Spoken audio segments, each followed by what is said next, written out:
I have to tell you this. So recently a parent came to me and they said that મારા બચ્ચામાં problem છે એને solve કરો તમે. Okay, એમ પૂછ્યું શું પ્રોબ્લેમ છે? એ સાંભળતો નથી, ખાતો નથી and very misbehaved child. TV જોયા કરે છે, રિમોટ નથી છોડતો and very very misbehaved. I said okay, અને મિસબિહેવિયરમાં શું? તો all the stuff that you listed is misbehaviour for them. I said okay, fair enough. બીજું શું? ઘરમાં કોને શું આદત છે? મારા મધર ઇન લો છે એ 24/7 ટીવી સ્ક્રીન ઓન જ હોય. I said okay, fair enough. એ લોકો પાસે કંઈ ન હોય તો લોકોના ટાઈમ માટે જોઈએ, બરાબર છે. My husband comes from office and puts on the TV because he feels that to unwind, TV is the only thing that is needed. Yeah. So he does it. Fair enough. I said, what do you do as a mom? She said, બીજું કાંઈ નહીં, I'm a homemaker, so morning રસોઈ પતી જાય પછી TV is my friend. Evening રસોઈ પતી જાય પછી TV is my friend. And I do watch this series. I said, wow. મને એમ રિયલાઇઝ થયું તારે કે જ્યારે આપણે બધા આપણા કમ્ફર્ટમાં છીએ, the parents doesn't want to change any habits. They are okay with everything that is they are doing, okay? Everything, and they are enjoying. And they are enjoying.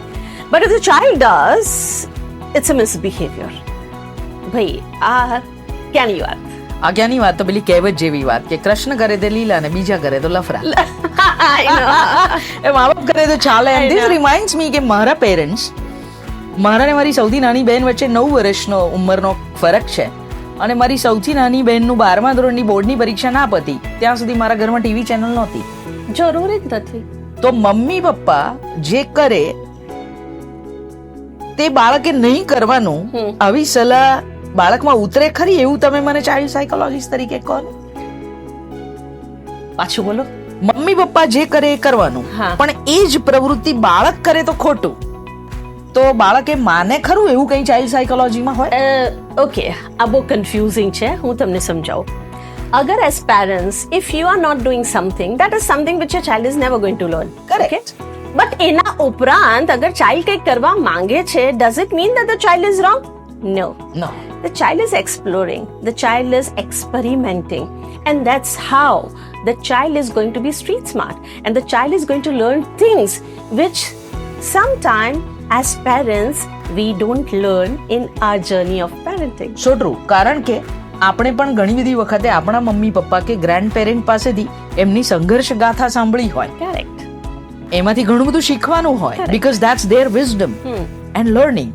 But every time listening, અમારા જમાનામાં તો આમ હતું, અમે તો આવું નહોતા કરતા.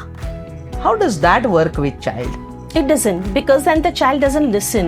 અને પછી જ્યારે તમે રિયલ એડવાઇસ આપવા માંગતા હશો કે સજેશન આપવા માંગતા હશો, the child will not take you seriously. Sure. Because the child will only understand that whenever my parent talks, I am supposed to be closing my brains, closing my ears and focusing on something else, but not what my parent is talking. So precisely, children are doing only copy paste from the parents' behavior. At least till 10 to 11 years. Yes, because that's called formative years of life. Absolutely. And the emotional fabric is getting woven that time. Absolutely. So even if there are some disagreement amongst adults in the house, child though do not participate actively, they are registering certain things in their mind based on their perception. Right. So એક child psychologist તરીકે હા, ગર્ભથી શરૂ થાય. પણ તમે એવું કહો ને કે ઘરમાં જે કંઈ બને છે amongst people, એનાથી હાર્મની અને રિલેશનશિપ જેવા શબ્દોને બાળક કઈ રીતે લઈને મોટું થાય છે? અરે, so પુરાના જમાનામાં it was said that it takes a village to raise a child. Okay? તમે ઇન્ડિયન માઇથોલોજીમાં અગર જોશો તો every child, like the Pandavas, the Kauravas, or the Krishna, and everybody, Arjun, Pandava, Abhimanyu, no child was raised by the mother herself. Love Kush, Ram, no child was raised by the parents. Everybody else was involved. I love this. And everybody, when they are involved, the child is learning from those everybody. Correct. Okay. So it is important કે તમે જ્યારે તમારા બચ્ચાને કોઈ બી behaviour શીખવવા માંગો છો ત્યારે it is important that you first do it your self. There are many parents, Dr. Thakkar, they would say મારું બચ્ચું બહુ shy છે. And when I say that shy છે મતલબ શું? તો કોઈને પણ મળે તો my child doesn't wish. Okay? And my second question is always ready. I always ask, who out of both of you doesn't talk to people easily? Correct. And it's always one parent. If your child is not seeing you wishing somebody in the lift, કે ઘરે કોઈ આવ્યું અને તમે એમને આવકાર ન આપ્યો, યસ, ઓર તમે એમને વેલકમ ન કર્યું, the child is going to learn the same thing. A register કરે છે કે શું ના કરીએ તો ચાલે, શું કરવું જોઈએ, કેમ કરવું જોઈએ, એવી ચર્ચામાં ભાગ ન લે ત્યાં સુધી એને ખબર જ નથી પડતી. સો she rightly said that it takes a village to raise a child. મતલબ કેટલું બધું શીખે છે. અને અમારા બેમાંથી કોઈનો પણ હેતુ એવો તો છે જ નહીં કે તમને કાંઈ બહુ બધું સાયન્સ ભણાવી દેવું, પણ આ અમારા ઓબ્ઝર્વેશન છે જે અમે અમારા ઓફિસમાં જોઈએ છીએ.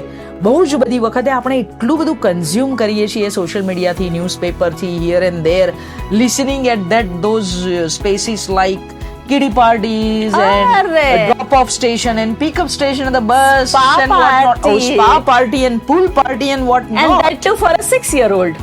Oh yeah. આમાં પેલું છે ને, મને એવો વિચાર આવે કે ભગવાનને થાળ ધરાવીએ ને તો ભગવાન તો કંઈ ખાતા નથી, પણ આપણે એ બનાવતા હોય છે જે આપણને ભાવતું હોય છે. એવી રીતે બાળકને કેટલી સમજ પડે છે પહેલી, બીજી, ત્રીજી બર્થડેમાં એ ખબર નથી, પણ મા બાપનો ઉત્સાહ વેચવા માટે થતું હોય છે. ખોટું કશું જ નથી. બટ એ ઉત્સાહ ક્યાં જઈ રહ્યો છે? We need to monitor that. We need to monitor that. જૂના સમયમાં આવું બધું કંઈક બનતું હશે. આ સરસ એક બાંબુ આર્ટમાંથી આવો કુદરતી અવાજ ચાલે એવું બનતું હોય, એના બદલે આપણે અત્યારે પોપ ઝેઝ, ગુરુકુળ પ્રથામાં બાળક ભણ્યું હોય, એમણે લવકુશની વાત કરી, તો એ પોતાના ગુરુ માટે કે ગુરુ પત્ની માટે જંગલમાં જઈને લાકડા કાપી આવે એવું આપણી પેઢીએ બા દાદા પાસેથી સાંભળ્યું છે. અને અત્યારે તો મા બાપ બાળકને જો બોર્ડિંગ સ્કૂલમાં મૂકવાના હોય તો બાથરૂમ કેવું છે ત્યાંથી ને કેટલી લક્ઝરી છે એ પ્રમાણે આપણે પસંદ કરીએ છીએ. આપણા બાળકોને સગવડ આપવામાં કશું ખોટું નથી, પણ આ સગવડ આપવામાં એ અગવડ શબ્દ આવે ત્યારે ભાંગીને ભૂક્કો થઈ જાય ને, ઇમોશનલી રેઝિલિયન્ટ જ ના હોય ને, એવી જનરેશન ઊભી કરવી એ પણ હું એવું માનું છું કે એક સામાજિક ગુનો છે. એબ્સોલ્યુટલી.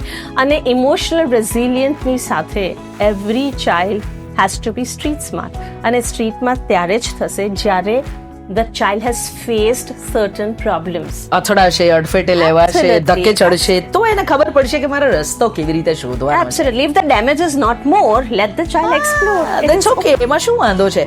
પણ આપણે તો જો બચ્ચું આવું કંઈક કરવા બેઠું હોય ને તો પાછું ટાઈમ વેસ્ટ કરે, તો તૂટી પડે. શું ટાઈમ વેસ્ટ કરે? ચોપડી લઈને બેસ ને. એટલે આપણે કદાચ જાણે અજાણે બાળકોને કુદરતથી દૂર કરી રહ્યા છીએ, પોતાનાથી દૂર કરી રહ્યા છીએ, બાળપણ ખોવાઈ જાય છે, માર્કશીટમાં અટવાઈ જાય છે. આવું બધું થવાના કારણે આ આખી ઘટનાનો બાળકોના મેન્ટલ અને ઇમોશનલ હેલ્થ ઉપર ઇમ્પેક્ટ શું આવે છે એ સમજવા જેવું છે. બહુ જ. અને simple parents, it is okay અગર તમારું બચ્ચું કાંઈ નથી કરતું હતું, બરાબર ને ડોક્ટર ઠક્કર? તો it is okay. Doing nothing is also important. તમે મારી સાથે છો? હજી રસ ના પડે તો જોયું પેરેન્ટ્સ? તો પછી સોરી, તમારા બચ્ચા પણ એવું કરતા હોય છે, ને જ્યારે તમારા બચ્ચા વાત કરે છે ત્યારે તમે પણ આવું કરતા આ બચ્ચાઓ છે ને અમને બંનેને ઓફિસમાં આવીને કહેતા હોય છે, ટીનેજર હોય કે બહુ નાના, એમની પાસે જતા હોય કે મારા મમ્મી પપ્પા મને ટોક્યા કરે છે, પણ મમ્મી તો આખો દિવસ ઇન્સ્ટા રીલ કરતી હોય છે, અને પપ્પા તો ઓફિસથી આવીને પણ લેપટોપ પર કામ કરે છે. Does it mean Insta reel કરવી ગલત છે? ખોટું કશું નથી, ખાલી કન્ઝ્યુમ કરીને પ્રોસેસ કેવું કરી નાખીએ ના, પણ આપણે બચ્ચાને કેવી રીતે કહી શકીએ કે okay this is important for my work and I am doing it? Yeah, work માટે હોય તો બરોબર છે, પણ પછી એ ખાલી ખોટી કોમેડી જોયા કરે અથવા તો ન્યુટ્રિશન જોયા કરે ને પેલું ને તેલું કોઈ પણ વૈજ્ઞાનિક પાયો છે કે નહીં એ જાણ્યા વગર જીવવા માટે તો શું? Scrolling for the right things is important. Doom scrolling is absolutely no. So there is a new word called mindless scrolling. Correct. અને મને બહુ લોકો એવું કે રાત્રે ઊંઘ નથી આવતી, તો મારો બીજો સવાલ એવો હોય છે કે ઊંઘ ના આવે ત્યારે શું કરો છો? અને આ વાત ઉપર અમે એકવાર 8 અડલ્ટ બેઠેલા અને 1.5 કલાક ચર્ચા થયેલી અને એટલા બધા ડિસએગ્રીમેન્ટ થયેલા કે રિલેશનશિપ હાર્મનીમાં જરા વાંધા પડી જાય. મેજોરિટી ઓફ પીપલ સેડ હું ફોન હાથમાં લઉં, ઊંઘ ઉડી જાય તો. And then they forget that the brightness of the screen is anyways તમારી આવતી ઊંઘ ઉડાડી દેશે અને પાછું તમે કંઈક કન્ઝ્યુમ કરવા માંડશો એટલે you are activating your brain. મારી પાસે એક ટીપ છે. હા પ્લીઝ, કોને? So when you are not feeling sleepy and you opt for phone, એના બદલે put on a music, a soft instrumental music, એ જ ફોનમાં પણ સામે લાયા વગર સાઈડમાં મૂકો and just focus on your breathe. Okay, the breath that is going. So just focus on your breathing, the breath that's going in and the breath that's going out, right? And listen to the music. તમને next 10 minutes માં મસ્ત ઊંઘ આવી જશે. Try it out. Be mindful.